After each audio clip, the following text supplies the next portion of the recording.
আসসালামু আলাইকুম প্রিয় বন্ধুরা, আশা করি আপনারা সবাই ভালো আছেন। এই যে আমাদের বাসার অতিথিটা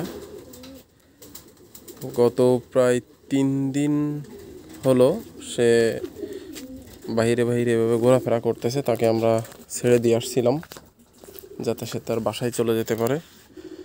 সে তো বাসায় যায়নি, সে আবার ঘুরে ফিরে আমাদের বাসায় আসছে। আজকে 3 দিন হলো সে বাহিরে ঘোরাফেরা করে। আমরাও তাকে কোনোভাবেই ধরার চেষ্টা করি নাই যাতে সে চাইলে তার বাসায় ফিরে যেতে পারে। তো অলরেডি 3 দিন ওভার। সে এখন দেখতেছি এই জায়গাতে ঝোলাঝুলি করতেছে, ঝুলতেছে, এখানে এসে বসতেছে, আমাদের লফটে ঢুকবে। তো আমরা তাকে লফটে ওইভাবে যেতে দিতে চাচ্ছি না।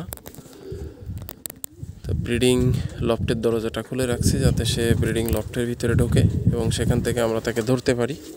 ওই যে দেখেন, সে ব্রিডিং লফটে ঢুকে গেছে আমাদের। এখন তো ব্রিডিং লফটে কবুতর ব্রিডিংয়ে বসানো নাই, কিছু মাদি কবুতর কেজের ভিতরে রাখা আছে রেস্টে। এই যে সে আসছে এখানে। খাবারের অভাবে তার জীবন তেনা তেনা অবস্থা।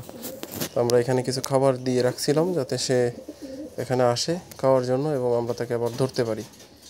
এই জন্যই ধরবো যে এভাবে প্রকৃতিতে থাকলে সে হয়তো অসুস্থ হয়ে যেতে পারে এবং বিভিন্ন নেগেটিভ ব্যাকটেরিয়া ছড়াবে, যেটা আমাদের লফটের জন্য হয়তো বা ক্ষতিকর হতে পারে। তো কবুতরটা ধরতে পারছে, এখনও ধরি নাই, আশা করি ধরতে পারবো ইনশাআল্লাহ। তো যে এটা পালতে আগ্রহী আমার বাসায় এসে শর্ত সাপেক্ষে নিয়ে যেতে পারেন। আমার পূর্বের ভিডিওতে বলা শর্তগুলো একবার দেখে আসবেন আশা করি। ধন্যবাদ।